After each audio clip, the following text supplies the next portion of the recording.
On the 12th day of June 1962, in the famous Alcatraz prison in the United States, everything is going as normal. Early in the morning, the inmates sound the wake-up siren.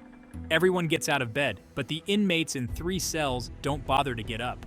They stay on their beds. Immediately, the prison guards rush in and whistle.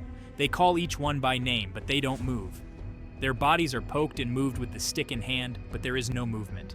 A guard opens the door and walks in.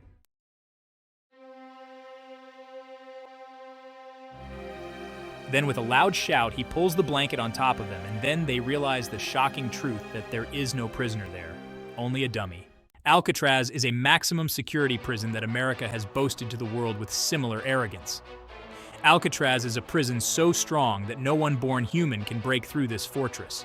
3 prison bars replace the dummies and break through Alcatraz. What they realized was the escape after careful inspection. The very small ventilation that was made to let light and air into the cell from outside is no longer there. Instead, there is a picture of a very cleverly made ventilation on the wall. But if you go out through that ventilation, you can get out of the prison. No, they didn't sit on the prison premises and they escaped. Eventually, the FBI informed them. The Federal Bureau of Investigation rushes in and opens each of the cells, and finally they find out that in the cell of an inmate named Alan Best, there is a similar picture of a ventilation taped to the wall. And when he shakes it, there is a hole that can fit only one person, like the one made in the other 3 cells. But Alan Best never jumped out of jail.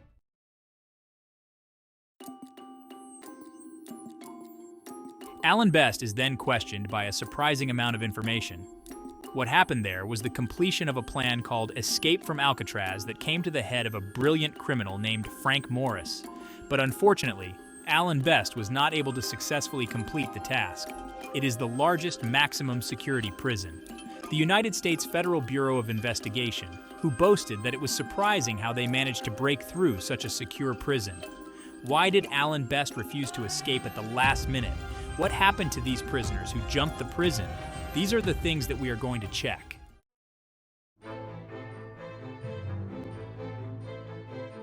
If you still want, enable the bell icon nearby and let's go to Alcatraz. If you break the rules and regulations of society, you go to prison.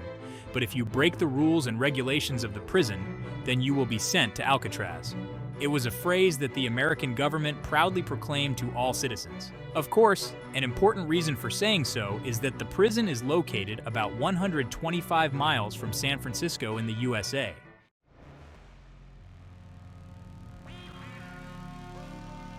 Alcatraz Island is a 12-acre piece of land where the prison was named after the island. Such were the provisions there that it was about a quarter of a mile to reach the nearest shore from that island.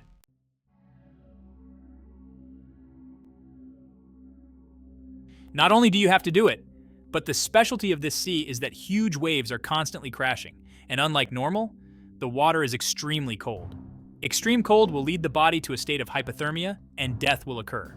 It is also a strait with the constant presence of dangerous sharks. Alcatraz prison was the first prison in the world where only hot water was given to the prisoners to bathe. It was not only surrounded but raised in every corner of the prison. Atop the fortified towers, the policemen who could shoot without missing a beat were stationed at all times with guns drawn, and they were given full authority to immediately shoot down any escapees. Security inside the prison was tight. The large 3-block prison had about 15 officers on the balconies at any given time. There were only 250 inmates, and one person trying to escape despite all these obstacles was an apparently suicidal act.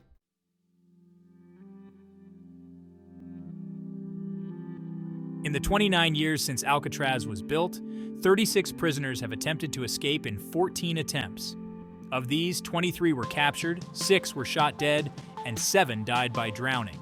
But on June 11, 1962, at 10:30 p.m.,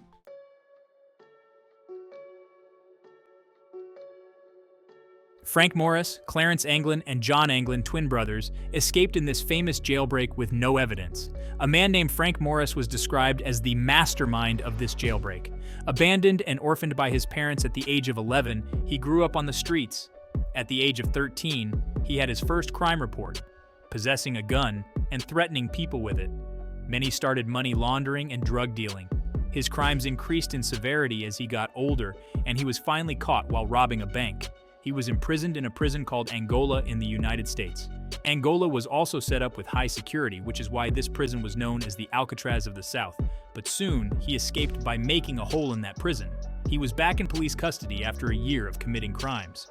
The police understood that he was a man who had escaped from a maximum security prison in Angola, so there was no point in sending him back there. Instead, he was sent to Alcatraz.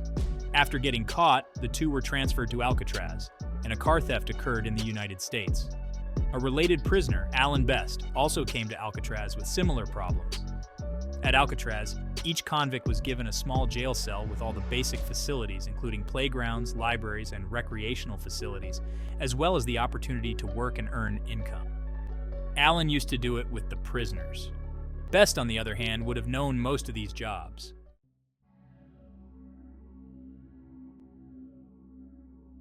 Among the foursome who became fast friends during their time in prison, Frank revealed a plan to one day escape the prison. If you get out of the prison like this, you can jump over the wall and reach the beach. We can cross over to the other side in a boat that we build ourselves. It's good and interesting to hear, but it's not easy at all.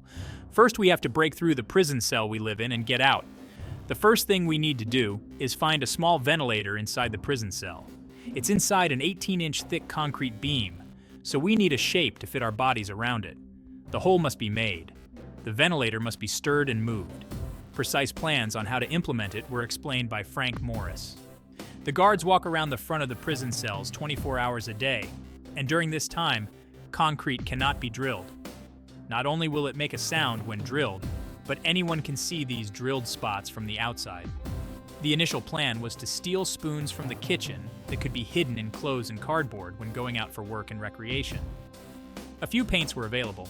All these things were done precisely in the next few days by making ventilators with paint on cardboard and then trying to drill the ventilators of the jail cells to keep the noise out. If any guard is coming through that veranda at this time, slowly start digging with spoons. The companion standing through the jails to the door and the guide eyes would give the exact signal at which time the work would be finished, and the ventilator made of cardboard would be fixed in place. He would walk till dawn looking at each cell to cross it. Witt and Frank Morris himself introduced us to toilet papers in our hands. Paste soap. We have to make a human figure. With these, we have to make a human figure. The barbershop for prisoners can get a lot of hair, and bring it a little and stick it on the heads of these statues.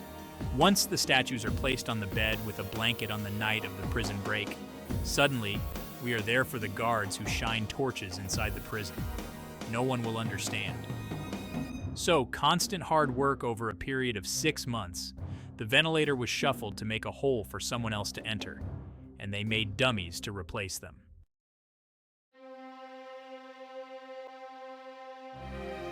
Then one night, Frank Morris experimentally shuffled the cardboard with the picture of the ventilator on it and climbed down through the hole in front. There was a narrow passage through which, as he moved forward, another thing caught his eye. The ventilator is back there, and its wires are cut. Only if it is changed, we can go beyond it, and it is too tall for one person to stand down and grab it. He returns to his prison cell and restores the cardboard with the picture of the ventilator back to the old way. The next day, the four of us are getting one again. What is done is that one cannot cross it alone. We need the help of others, and we must find the tools to cross it. Later efforts are started for that, but again there is another problem. From the officer's seat in the block opposite to the jail block, one can see this big ventilator at a glance, and if his attention is fixed there, the whole plan will be ruined. For that, Alan used another judgment, and perhaps it was one of the most important tactics in this operation. When the dust began to fall down, the officer was angry with Alan, so he ordered Alan to cover the top of the block with a blanket to prevent dust from falling underneath. At night, 3 people at the same time went down to the corridor through the hole made by the back. 2 of them held up one person, and then the person cut the iron bars very securely with the weapon in his hand.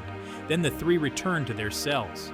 Then the most important question before them was how we can escape by crossing the sea if we jump from the prison and reach the seashore. An article in Mechanical Weekly explaining how to make a life jacket and life raft helped them with their plans. There were many raincoats and life jackets to be seen when they reached the prison guard's room.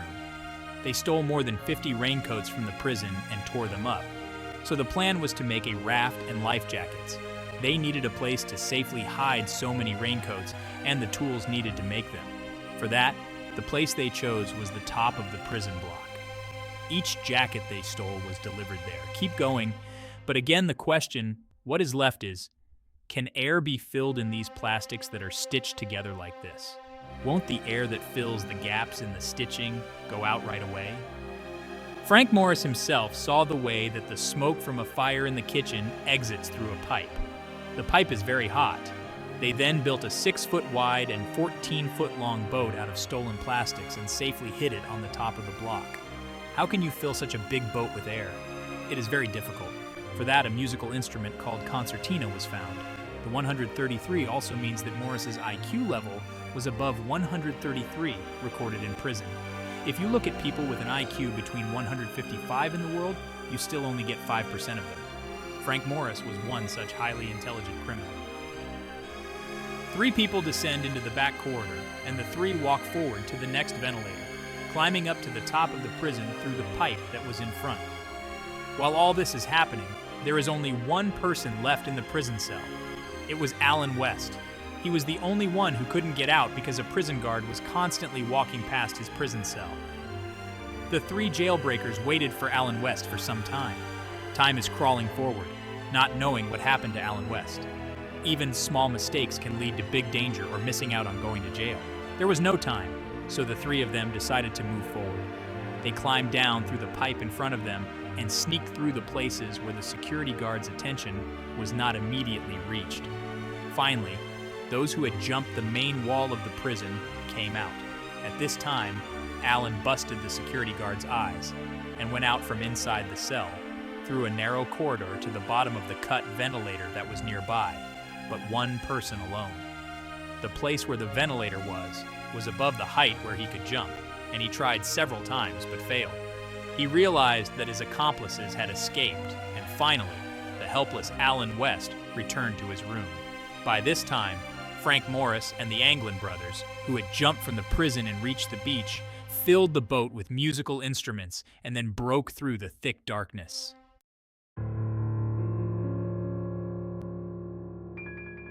Everyone should stop at the door of the prison and then an officer will come and everyone.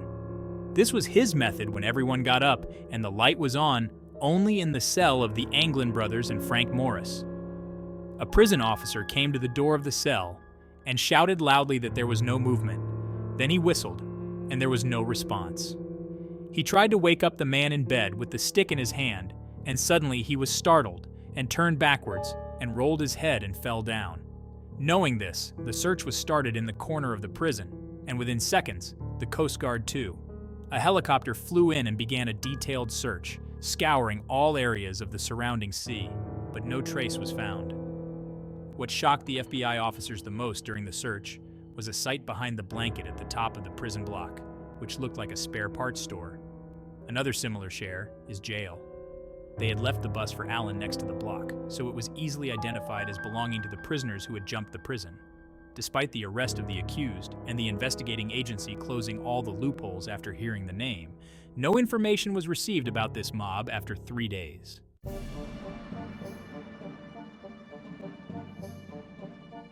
Their life jackets were later found in different parts of the island, but they never found the raft they were on or the bodies, so they believed they must have escaped. According to the statement of the San Francisco police, who were on duty the night of the incident, they saw a boat moving unusually in this strait around 1 o'clock in the morning on the night of their escape. They calculated that someone might have come to receive the 3 of them in that boat, and then they might have escaped by escaping. When all else failed, the FBI appealed to the public for help by announcing huge rewards for those who would capture them.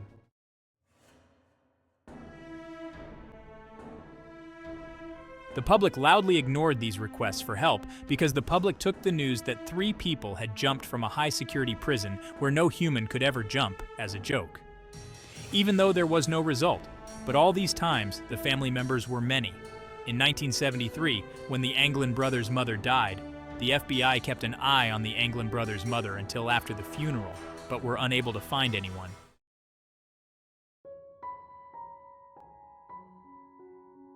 The FBI received a letter in the office, and it was a letter related to this prison break, and it said, "I am 82 years old and I have cancer and I want to come back, but I have to announce in front of the media that I will not be incarcerated for more than a year.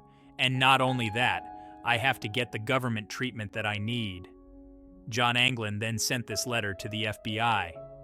The letter is being subjected to detailed forensic tests, but the handwriting on John Anglin's prison records closely resembles this letter. The FBI's response was that the letter was incomplete and therefore no conclusion could be reached.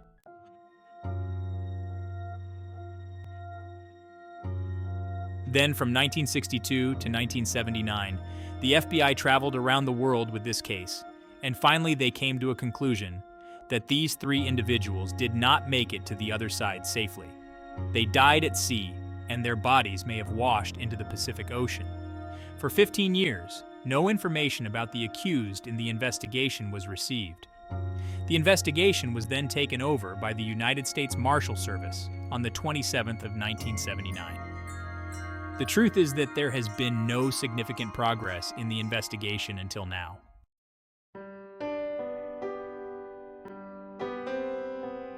That is around 2030, finished until investigations will be continued. What do you think happened to Frank Morris and the Anglin brothers? Don't forget to add your opinions below in the comments. See you again with another video. Signing off, Flashback.